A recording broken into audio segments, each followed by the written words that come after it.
episode of Success University with your host, Krystal, also known as the most famous woman in the world.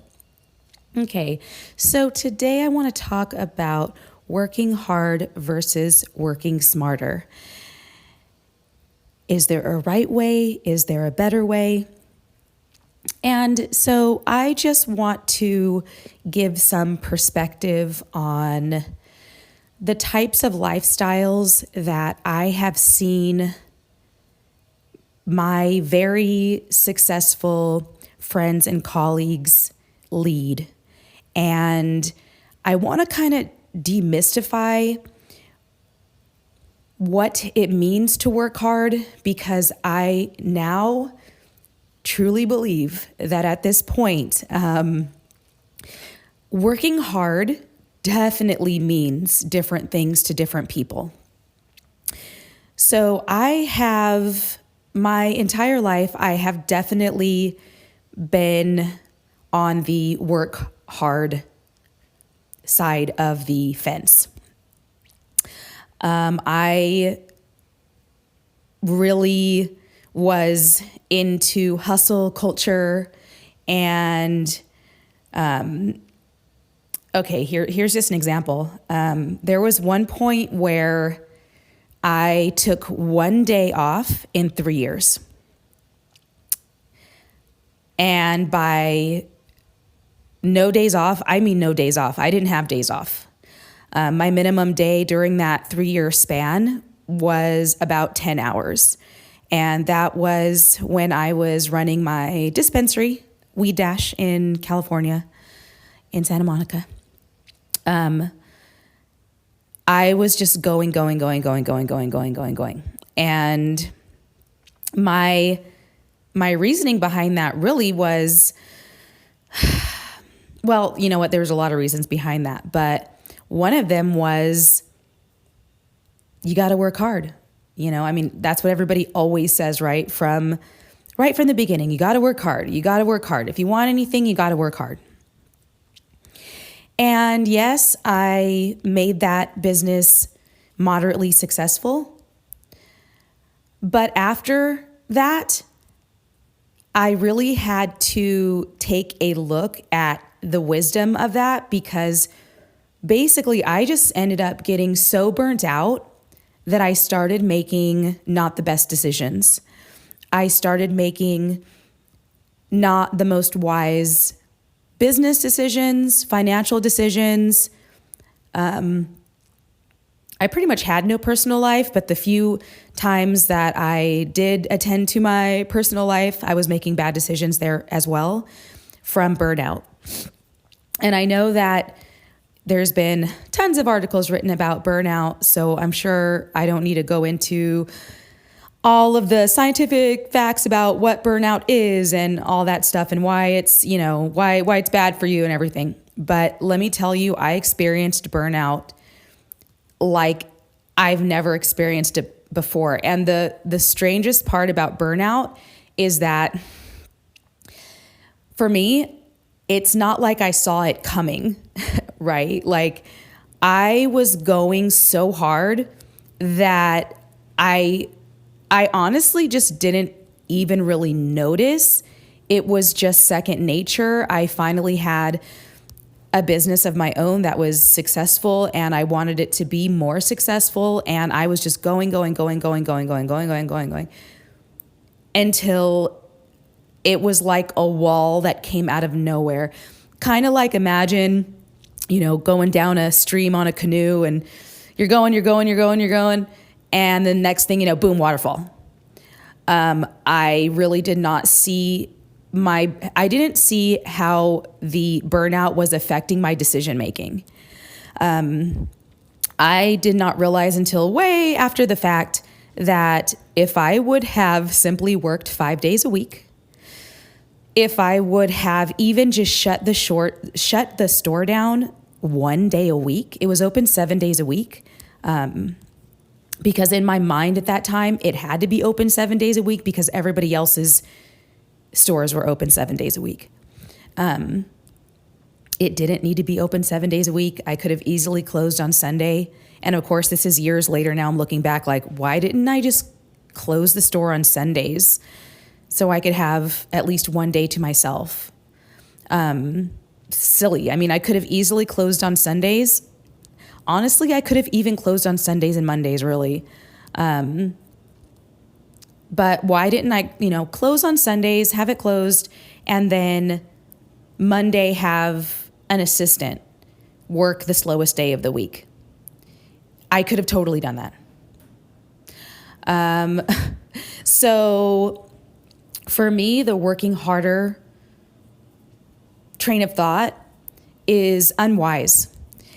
And a few of my colleagues that I'm thinking of right now who I admire and who are making, let's say, somewhere to the tune of $300,000 to $500,000 a year, those individuals take vacations. And the vacations, are relaxing ones. They actually shut off their phones completely, their work phones completely. They hand their, if anybody needs to get a hold of them, they will have one point of contact. They'll have their assistant take over, and the only way to get to them is if there is a severe emergency, and to get to them, you need to go through their assistant. So they're not constantly checking their email on vacation and, micromanaging and stressing and all that. Those individuals I'm thinking of as well, who definitely have a lifestyle that I would admire. I'm thinking of a handful of them, and I would say the majority have, work cutoff times, right? Like they have their hours that are personal time, where they will either turn off their phone or put it on do not disturb, and you can't get a hold of them for work reasons. And those are individuals who, a few of them are professionals working in professional capacities, and a couple of them are business owners. And I remember the first time I started socializing with people who were making a higher level of income. And I remember one of the first things that struck me was, oh my God, these people take vacations.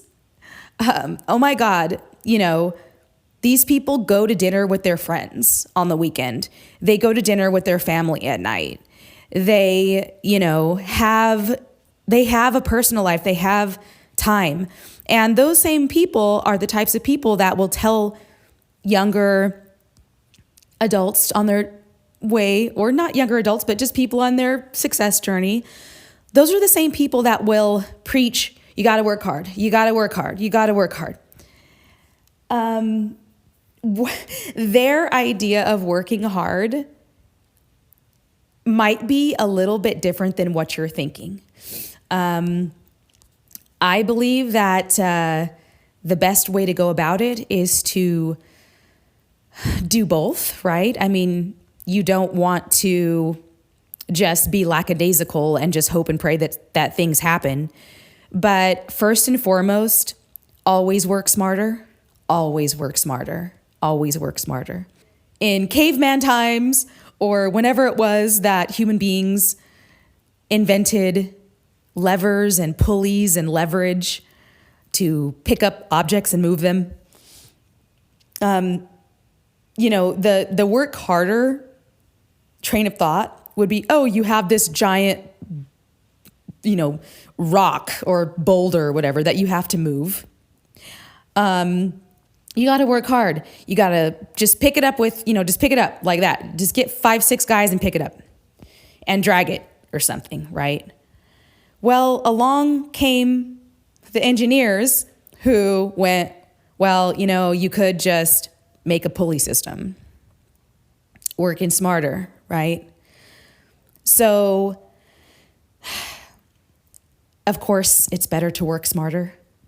in every single tiny thing you do, you should work smarter, with the number one smartest thing to do being figuring out what your successful life looks like in a very detailed manner, so that your North Star is guided toward exactly where you particularly want to go.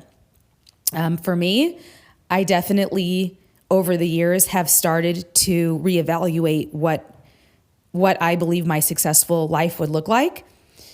I always imagined just working hard literally until I'm 90. But as time is going on, I'm like looking at that and thinking, wow, do I really want to work 80, 100-hour weeks every single week for the rest of my life like Elon Musk says we should?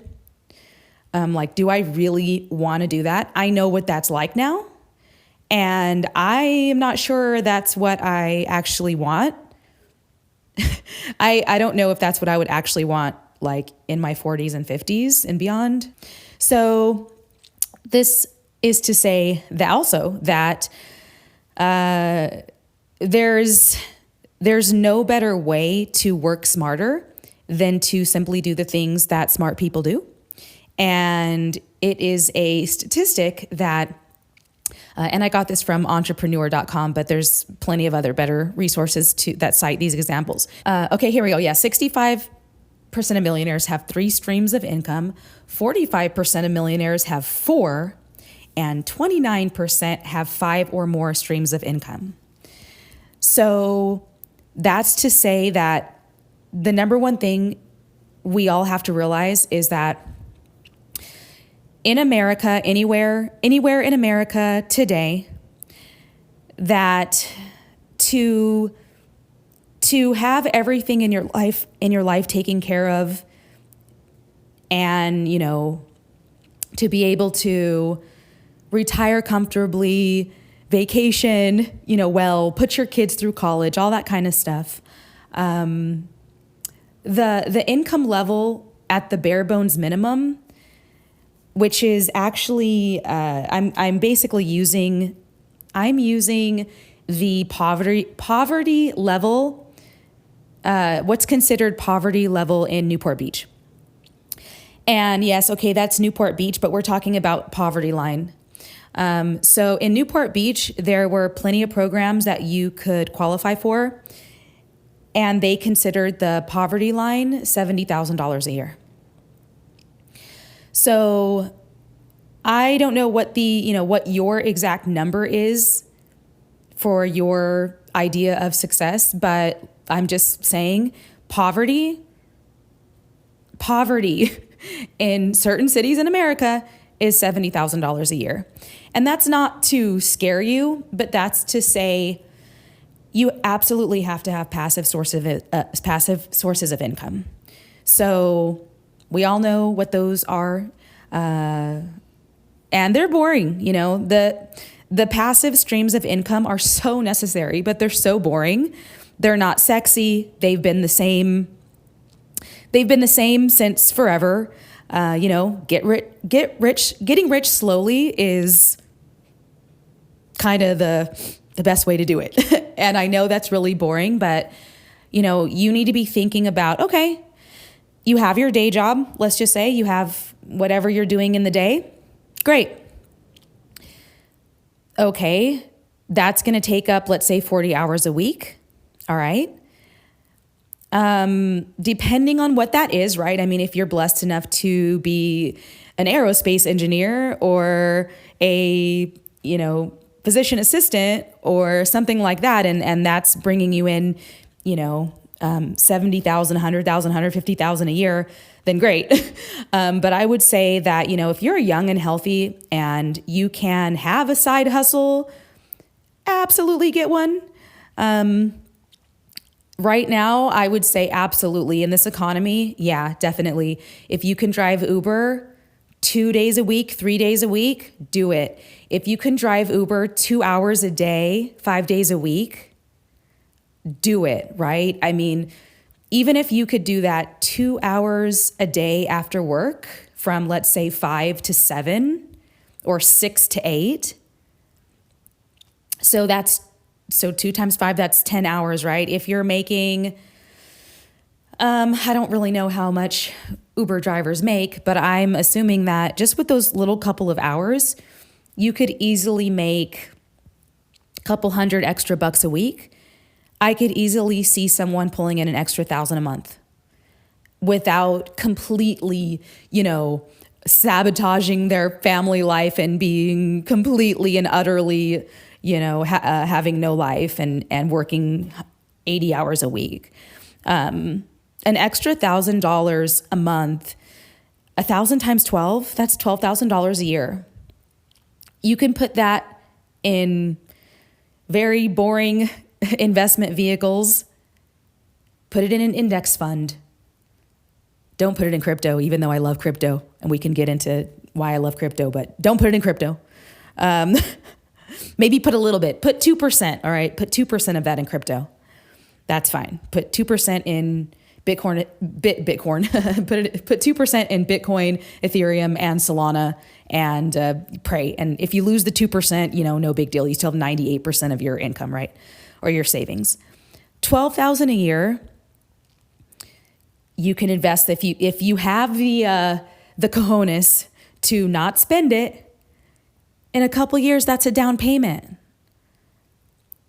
In 4 years, you can get an apartment building. You could get a duplex just from driving Uber. And that passive income can last you for the rest of your life. So definitely, I would say work smarter. I think there's a timeline on working hard and working hard in the traditional sense of, busting ass like 80 hours, 100 hours a week. I think there is a time and place for that, specifically when you're in your 20s. I really think that is probably for me, it's kind of the only acceptable time to be going completely that hard 7 days a week for years on end and, not really worrying too much about your personal life. That would be seemingly pretty normal. Or, if you want to restart your life, you got a divorce and you want to start your business for the first time and you want to just restart your life completely. You know what? Do it. Work hard, right? Like do that work hard. I wouldn't say work hard, play hard, because I don't like that play hard type of idea, but there is a time and place for it. But I'm just saying, realize that burnout is real and you can actually end up worse off after burnout than when you began. All right. So I hope this is helpful. Go get your index funds and read up on how to buy a duplex. Maybe that will be my next podcast. Until next time, remember to demonstrate excellence and bravery. The information provided in this podcast is for educational and entertainment purposes only and should not be construed as financial advice, investment advice, or medical advice. The host is not a financial advisor nor a medical doctor or licensed therapist. Any financial or medical decisions made based on the information in this podcast are made at the listener's own risk. It is recommended that listeners consult with licensed professionals such as CPAs, financial advisors, and licensed physicians before making any investment or medical decisions. The host and creators of this podcast accept no responsibility or liability for any loss or damages incurred as a result of the information provided in this podcast.